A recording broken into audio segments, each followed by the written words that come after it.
મઢમોથી ચો ગોમ જતી રી માં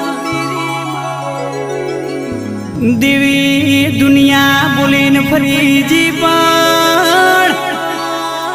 દુનિયાના ડોક્ટરો એમને દવાની કોશિશ કરી પણ કેન્સર જેવા રોગ મટ્યા નહીં માં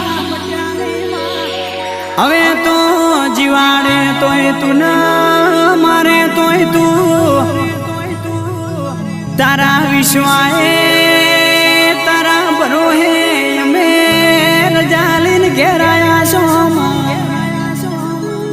તારા સિવાય કોઈ મારું બાવડું ચાલે એવું લાગતું